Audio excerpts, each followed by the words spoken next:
तुम क्या हो। आज से हमें दूसरों के दर्शन नहीं करने, ना ही अपनी देरानी के, ना ही जेठानी के, ना ही भाई के, ना ही बॉस के, ना ही फ्रेंड्स के, ना ही समाज का दर्शन करना है। हमें अगर दर्शन करना है तो स्व का दर्शन करना है, खुद को देखना है। पहले हम खुद भगवान के लायक बने। हाँ, अगर जिस दिन हम खुद भगवान के लायक बन जाएंगे तो भगवान खुद ही हमें दूसरों के सामने खड़ा करेगा, उन आत्माओं को भगवान के लायक बनाने के लिए। पर हम क्या मिस्टेक करते हैं पता है? जैसे ही हमारे अंदर एक भी क्वालिटी हमें नजर आती है ना, हम उसी क्वालिटी को दूसरों के ऊपर थोपना शुरू कर देते हैं। हाँ? अगर समझो आप लोग सवेरे जल्दी उठते होंगे, 5 बजे उठ के नहा के भगवान की पूजा करते होंगे, हाँ, ये सब करते होंगे, तो ये क्वालिटी तुम्हारी अच्छी है और इस क्वालिटी को अगर सराहाया गया है तो तुम क्या करोगे? तुरंत ये क्वालिटी उन फैमिली मेंबर्स पे थोपना शुरू करोगे। क्या करोगे? फोर्सफुली उनको बोलोगे करो तुम भी, ये एक ही क्वालिटी लेकर। पर ऐसा नहीं करना है हमें। हमें स्व को बदलना है और इसका एहसास हमारे फैमिली मेंबर्स को अपने आप होने देना है। जिस दिन उनको वो एहसास होना शुरू हुआ हमारे अंदर का बदलाव का, हमारे अंदर के चेंज का, और वो नोटिसेबल होने लग गया उनको, और आप देखना उनकी आंखों में हमारी रिस्पेक्ट क्या होती है। ये रिस्पेक्ट हमारी कमाई हुई है, उन्होंने दी हुई नहीं। फर्क है दूसरों से रिस्पेक्ट लेना और हमारी रिस्पेक्ट कमाना। हम जो रिस्पेक्ट कमाते हैं उसको स्वाभिमान बोलते हैं, सेल्फ रिस्पेक्ट बोलते हैं, और ये सेल्फ रिस्पेक्ट हमसे कोई छीन नहीं सकता। बस किसी और का दिया हुआ रिस्पेक्ट वो जब चाहे तब ले जाए और हमें दुख के दरवाजे में खड़ा कर दे। हमें ऐसी रिस्पेक्ट चाहिए भी नहीं। हमें अभी खुद को जानना है और खुद को उस तरह से बनाना है कि दुनिया चाहे कुछ भी बोले, हम अपनी जगह से हिलेंगे नहीं।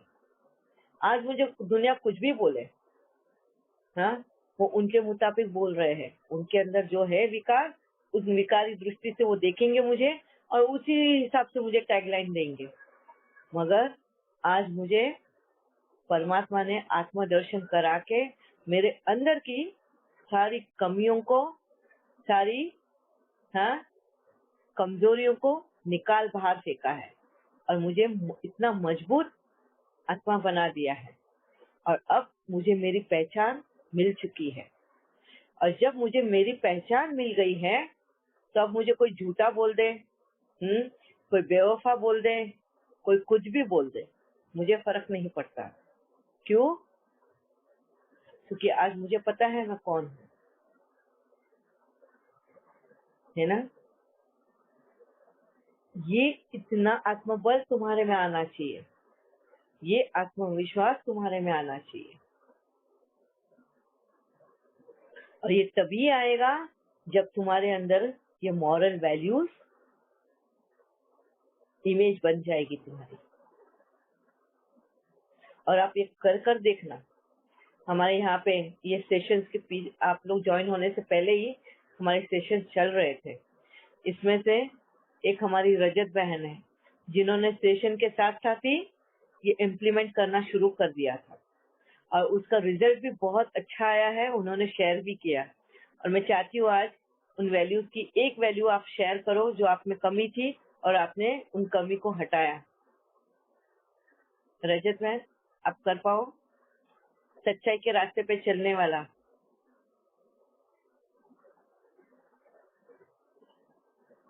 शायद उनका हैंग हो हाँ, गया। वो पहले तो मेरी डेली की झूठ बोलने की आदत थी। मेरी आवाज नहीं आ रही? एकदम थोड़ी सी आवाज है, छोटी। अच्छा, या तो नेटवर्क वीक होंगे। हाँ हाँ, हाँ जी बोलिए। हाँ जी, पहले तो झूठ बोलने की आदत थी। हस्बैंड भी कहते थे कहीं भी जैसे जाना हो तो मैंने कहा मम्मी को ये बहाना बना देते हैं और हम चले जाएंगे। तो कहे तू हर बात में झूठ क्यों बोलती है, हर चीज में झूठ बोलने के लिए। या वो कभी बाहर चले जाएंगे पेरेंट्स तो भी पीछे से घर पे कोई नहीं होगा तो मैंने कहा ये बहाना मार देती हूँ, आप ये बोल देना। कह रहे मैं झूठ नहीं बोलूंगा। तो हमेशा यही चीजें होती रहती थी। तो और सेंटर पे भी झूठ जाना बोल के ये सारी चीजें। तो फिर अब यहाँ पे जब आपकी चीजें सुनी थी, वो पैसे वाली बात थी, उसी दिन मैंने सुनी थी वो ऑडियो और तभी से उसी दिन ही फॉलो किया था कि भी हस्बैंड के पर्स में से पैसे नहीं निकालने हैं। जबकि मैं सेंटर पे हर चीज में बिना पूछे लॉकर में से ऐसे ही निकाल लेती थी डेली के पैसे। वो उन्हें पता होता भी था लेकिन निकाले नहीं। फिर अब पता नहीं है तो बाबा ने ही उनकी बुद्धि चेंज की मुझे सीधा करने के लिए, तो वो पैसे फिर छुपा के रखना शुरू कर दिया। फिर मुझे लगा मेरे भाग्य का पैसा खत्म हो गया है शायद, इसलिए ऐसा। फिर आपकी चीजों का रियलाइजेशन हुआ, तब वो पैसे निकालना बंद कर दिए और जाके सॉरी बोला कि मैंने आज तक आपके पैसे ऐसे निकालती थी। तो उन्होंने कुछ नहीं कहा, कहा कि जो मैंने पैसे निकाले थे वो उनको दिए। फिर उन्होंने वापस से मुझे दे दिए कि कोई बात नहीं, ये अपने पास रखना। तो बस तभी से फिर अभी तक एक भी झूठ नहीं बोला है। देखो, और उन्होंने रिजल्ट ये आया इसका कि उनके हस्बैंड अभी उस पर भरोसा करने लग गए हैं। कि ये अभी झूठ नहीं बोलती, ये भरोसा उसमें आने लग गया है। और ये भी एक इंसिडेंट हुआ है ना आपके साथ कि वो अभी समझ चुके कि आप झूठ नहीं बोलते। हाँ जी, पैसों को लेके अभी ये चीज शुरू हुई है। बाकी अभी कुछ ऐसा इंसिडेंट आया नहीं है, लेकिन इतना होने लगा है कि शायद पूछूंगा कोई भी चीजें तो सच ही जवाब देगी। हम्म, तो देखो कितना फायदा है इस रास्ते पे चलने का। हो सकता है अभी तो रजत बहन का नसीब अच्छा है कि उनके हस्बैंड बहुत सीधे और अच्छे हैं कि उन्होंने तुरंत ही ये स्वीकार कर लिया। वह हो सकता है आप लोगों के हस्बैंड या वाइफ इतने अच्छे ना हो, वो आप स्वीकार करोगे उनके सामने और वो आपको इंस्टिगेट करेंगे, प्रोवोक करेंगे, शायद सरकाज़िज्म, क्रिटिसिज्म करे। आई पता है बहुत सच्ची है। सच्चाई का पुतला, सच्चाई के रास्ते पे चलने वाले बहुत हमें पीछे खींचने वाले भी मिलेंगे, मगर क्या तुम डट के उस रास्ते पे चल पाओगे? क्या कोई भी हालातों में तुम झूठ का सहारा तो नहीं लोगे? क्योंकि एक बारी भी तुमने झूठ का सहारा ले लिया, मतलब जितना रास्ता तुम सच के सहारे चलकर आए उस पे पानी फेर गया, जीरो हो जाएगा, है ना? तो ये ध्यान रखना है कि कोई भी हालात हो हमें सामने वाले को समझा देना है, मगर झूठ नहीं बोलना है। जैसे मैं अपना एक इंसिडेंट बताती हूँ। जब से ये सच्चाई के रास्ते पे चलना शुरू किया, तो ऐसे होते हैं ना कि हमारे फैमिली मेंबर्स को वो आदत नहीं होती है, बहुत सारे वक्त पे बहुत बहाने बना देते हैं। कभी किसी का फोन आ गया, कभी कोई मिलने आ गया, कभी किधर जाना रहा, किसी ने पार्टी पे बुलाया, किसी ने हॉस्पिटल में एडमिट है उनको देखने को बुला लिया। ये बहुत ऐसी छोटी छोटी चीजें होती है। कई बार हम अकेले ही चले जाते हैं और वो पूछ लेते हैं क्या बात है, तुम्हारी वाइफ नहीं आई, क्या हो गया, भाभी जी नहीं आए आज, या भाई साहब नहीं आए? और ऐसे वक्त में हम क्या जवाब दें? हम ये सच भी तो नहीं बोल सकते कि नहीं वो तो घर में आराम बैठ के टीवी देख रहे हैं, या तो वो मैच देख रहे हैं, उनकी मैच चल रही है इंडिया पाकिस्तान की, वो छोड़ के हॉस्पिटल में एक बीमार इंसान को देखने आए। वो तो हम जाते वक्त ही बोल देंगे तू जा रही ना हॉस्पिटल में, उनको बताना नहीं, मैं कल उनको मिल लेगा, तू अभी जाकर आ जा। उनको कुछ भी बोल देना, मैं नहीं पहुंच रहा हूँ, अर्जेंट काम आ गया, कुछ आ गया, ऐसे बोल देना।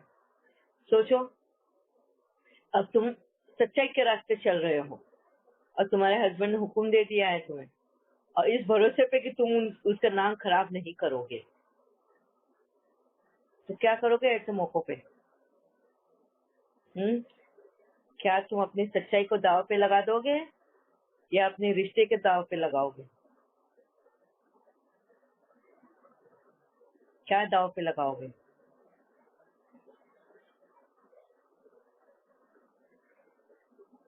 ऐसे बहुत आएंगे, ऐसी बहुत सारी परिस्थितियां आएंगी जहां तुम्हें ये करना होगा, एनालाइज करना होगा, हाँ, कौन सी चीज दांव पे लगानी है, तुम्हारी मॉरल वैल्यूज को या रिश्तों को।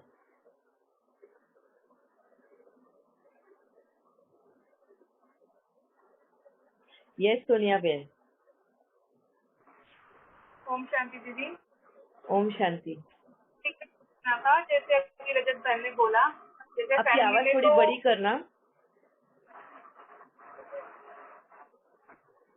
जैसे फैमिली में रहते हैं तो बहुत सी बातें आती है, तो हाँ उसमें जी। जैसे हम वो बोलते हैं कभी युक्ति से भी चलना पड़ता है, तो वहाँ पे हम झूठ ना बोल के जैसे हम युक्ति समझ के उस चीज को यूज करते हैं, तो ये मुझे थोड़ा कंफ्यूजन हो रहा है इस चीज में।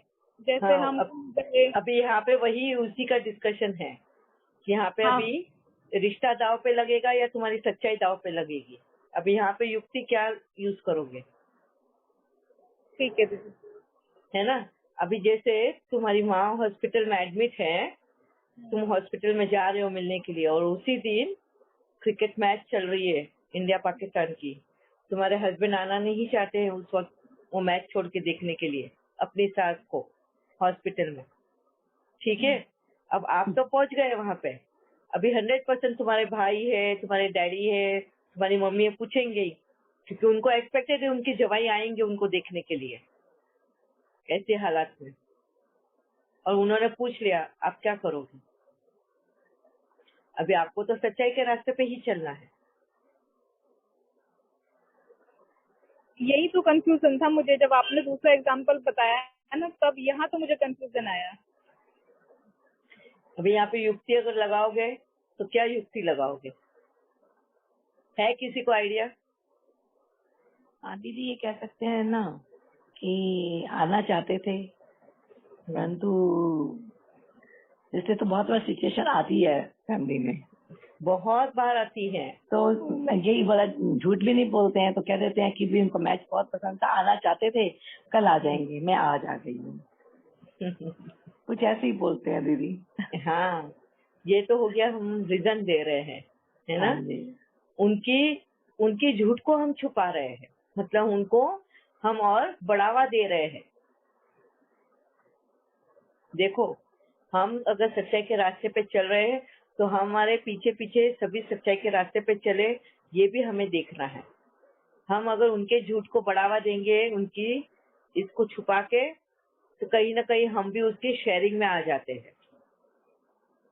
तो जाते वक्त ही अपने हस्बैंड को बता देना है, अगर उन्होंने मुझे कुछ पूछा तो मैं वहीं पे तुम्हें फोन लगा के दे दूंगी, तुम्हें जो बोलना है बोल दो। मैंने यही युक्ति यूज की। क्या किया मैंने?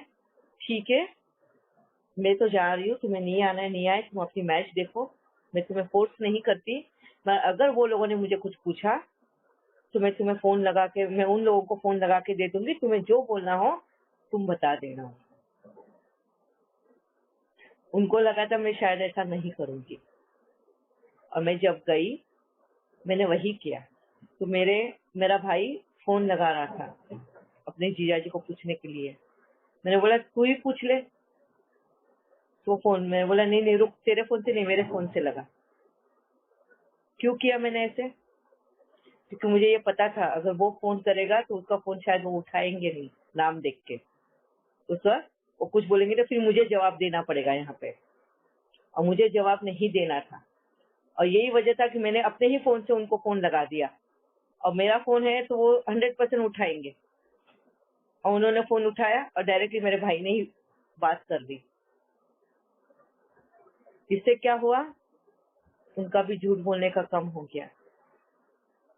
हाँ, उनको एक एहसास हो गया कि मैं झूठ नहीं बोलूंगी, मैं झूठ के रास्ते पे नहीं चलूंगी।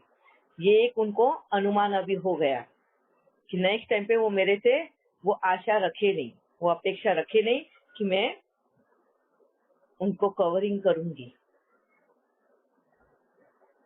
है ना। पता है कि हम जब जाएंगे हमें 4 बातें वापस से सुनने मिलने वाली हैं रिटर्न में, जब घर पे जाएंगे तभी शायद डांट भी खानी पड़ेगा उसके लिए। हाँ, ये भी सुनना पड़ेगी तू तो मेरा नाम ही खराब करके रखेगी, तेरे मैं इसके लिए मेरे को कोई रिस्पेक्ट देते नहीं है, मेरे साथ ऐसे करते हैं वैसा करते हैं। मगर ये वो खुद नहीं देखेंगे वो क्या कर रहे हैं, उनको रिस्पेक्ट क्यों नहीं देते हैं, क्योंकि ऐसे वक्त में अगर वो उनको मैच इंपॉर्टेंट है तो रिस्पेक्ट कहाँ से मिलेगी। तो इसमें हमने कहा उनकी रिस्पेक्ट कम की, ये तो खुद का है उनका। सुन लो, 4 बातें सुननी पड़े सुन लो, बस शायद हो सकता है वो इंसान भी सुधर जाए और हम भी अपने सच्चाई के रास्ते से ना हटे। ऐसी बहुत सी परीक्षाएं आएंगी बहुत जगह पे। ये तो हस्बैंड एंड वाइफ का रिलेशन है, यहाँ पे तो भी हस्बैंड समझ लेगा हमारी बात। ऐसी बहुत जगह पे ऐसा होता है जहाँ सास ससुर हो, ननंद हो, माँ बाप हो, भाई बहन हो, हाँ वो तो रूठ के ही बैठ जाएंगे।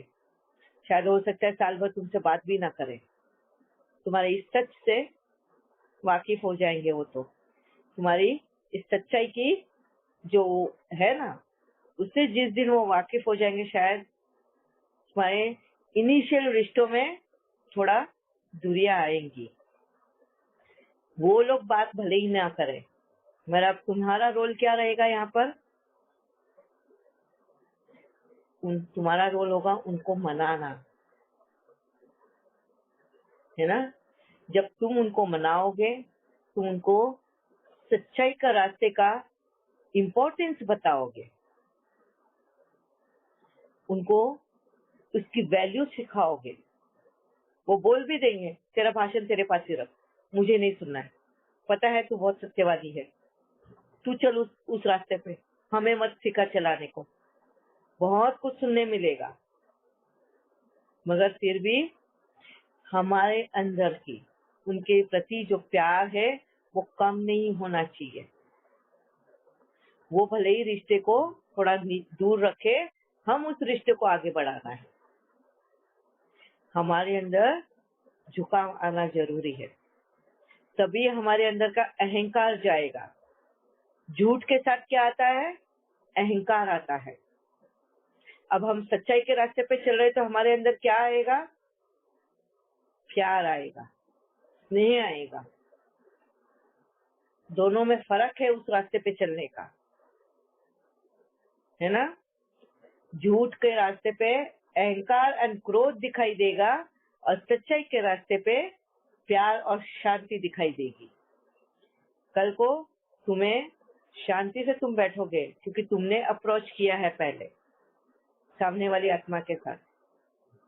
अपने भाई हो, सास ससुर, देवर देरानी जेठानी, जो भी हो, जिसका भी दिल दुखा हो तुम्हारे बिहेवियर सच्चाई के रास्ते पे चलने की वजह से, तो उसको सामने से जाके माफी भी मांगना, उससे बातें भी करना और प्यार से मना लेना। ये तुम्हारे अंदर का गुण धीरे धीरे इस सच्चाई के साथ साथ वो गुण भी बाहर आते जाएगा। और यही मेरी जर्नी की स्टार्ट थी। मेरी जो आज के 10 साल पहले जो जर्नी बाबा ने स्टार्ट कराई है ना, वो इसी से कराई। सामने वाले की मिस्टेक होगी तो भी तुझे ही माफी मांगनी है। सामने वाले ने झूठ बोला है और कहीं ना कहीं मुझे उसमें घसीट लिया है, फिर भी मुझे ही माफी मांगनी है। और उसका, क्योंकि उसका पर्दाफाश कर रहे हैं ना, हम उसकी बात को छिपा नहीं रहे हैं, हम उसको ओपन कर रहे हैं। ओपन करेंगे तो नेचुरली उसको गुस्सा आना है, गुस्सा आएगा तो वो हम ही पे आएगा। तो ऐसे वक्त में हमको माफी भी मांगनी है और प्यार से मना भी लेना है और उनको सच्चाई की कीमत भी समझानी है। और एक हमारा फायदा ये होगा कि सामने वाला इंसान वापस से हमसे कभी झूठ बोलने की आशा भी नहीं रखेगा। वो आएगा भी नहीं, अगर झूठ बोलने का वक्त आएगा ना वो आएगा ही नहीं तुम्हारे पास बोलने के लिए। उसको पता है अगर मैं बोल भी दूं ना तो ये तो मेरे को ही नंगा कर देगी सबके सामने। मुझे ही ओपन करके रख देगी सबके सामने। इससे अच्छा तो इससे माँ को दूर ही रहो। देखो तुम कितना अपने आप के लिए रास्ता क्लियर कर लेते हो। और गेन क्या है और पता है इसके पीछे? तुम उस इंसान का विश्वास जीत रहे हो कि तुम उस इंसान का विश्वास जीत रहे हो। आगे चल के अगर कोई तीसरा व्यक्ति तुम्हारे बारे में उसको कुछ सुना दे तो सुनेगा भी नहीं। क्यों? क्योंकि अभी उसको अनुभव हो चुका है तुम्हारे सच्चाई का। तुम सच्चाई के रास्ते पे चल रहे हो, इसका उसको अनुभव हो चुका है। इसके लिए अब वो तीसरे व्यक्ति पे कभी भरोसा नहीं करेगा। कितने फायदे हैं इसमें? हाँ, लॉस है क्या कुछ? मुझे लॉस नहीं दिखाई दिया किधर भी। सिर्फ गेन सामने ही वाला गेन तो है। डरेगा बल्कि कि इसके सामने जाके ही। यस, तो हमें सिर्फ गेन ही गेन है इधर, लॉस कुछ भी नहीं है।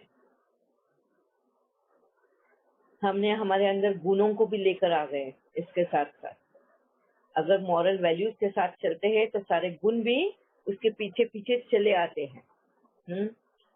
आज हमारी नींद हराम नहीं होगी, हमें अशांति नहीं लगेगी।